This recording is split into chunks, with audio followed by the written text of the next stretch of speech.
was ridiculous. 10 minutes passed. The security agent still hadn't given him any explanation about the delay. The 3 men who'd been talking when he first sat down had moved off, and now a woman was watching him. Rose glanced at Sheila. She was still sitting in a chair as well, talking loudly to the agent that was watching her, waving her arms. This was turning into a nightmare.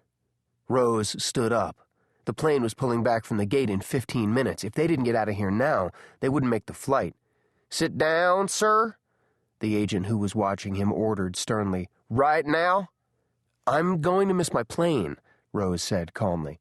"I'm going to Europe. I've got to be at a meeting in the—" "I told you to sit down," the agent said loudly, striding toward Rose. "Do it now." "Would you please just tell me what's going on?" "All right, that's it." The agent waved to several men who were posted by one of the metal detectors. "Turn around and put your hands behind your back." "What? Are you crazy? I haven't done anything wrong." Seconds later, Rose was pushed face first to the wall by 3 burly agents. They cuffed his wrists tightly behind his back, then hustled him off toward the ticket counters. Chapter 1. Present Day. "My God," Rose murmured. He'd been off in another world, thinking about that day 5 years ago when he and Sheila had been arrested at Dulles Airport.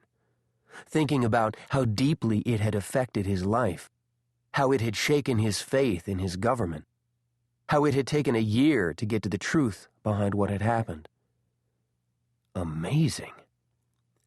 David Cortez glanced up, following his boss's line of sight. Cortez had been about to pick up his beer off the smooth, dark wood bar, but stopped with the chilled glass halfway to his lips. "Jesus," he said softly, with a hint of a Cuban accent. Rose tried not to stare, but he couldn't help himself.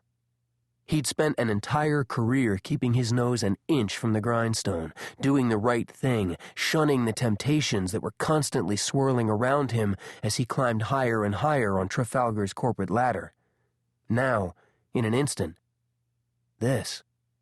She's perfect. "Yeah, she is," Cortez agreed.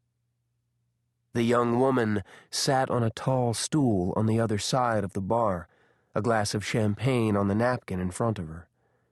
She was keeping 2 young professionals in sharp suits and bright ties occupied without even trying. Both of them were doing everything but juggling to get her attention, but she was playing them off against each other beautifully. Touching their arms lightly, smiling at them demurely with her full, glossy lips. It was an incredible smile. She was an incredible woman.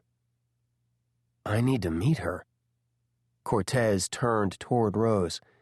"Easy, Mike," he warned. They'd worked together since Rose had been promoted to chief financial officer, and they'd gotten close after a lot of late nights at the office, after a lot of Chinese takeout, a lot of black coffee, a lot of goodnights to the kids over the phone, and a lot of guilt. More than anyone else, Cortez knew how vulnerable Rose was right now. "We're almost to the finish line. We've got to stay focused." But Rose kept staring. Mid to late 20s, he guessed. Old enough to be worldly, young enough to be impressionable. Not from or with money, either. From where he sat, that engagement diamond on her left hand looked like a microchip, less than 1/3 of a carat, probably closer to a quarter. And her low-cut blouse was straight off a rounder rack at Sears. He watched as the man who he assumed was her husband cut aggressively between the 2 professionals and kissed her. Watched her react with a kiss of familiarity, a kiss devoid of passion. Watched the 2 suitors fade into the crowd, disappointment etched into their expressions. Then felt disappointment sink into his own chest, which was surprising and frightening for several reasons. "Yeah," Rose agreed quietly. He'd heard about this happening. Everyone had. The lightning bolt. He just never thought it could strike him, especially now when he was on the lookout.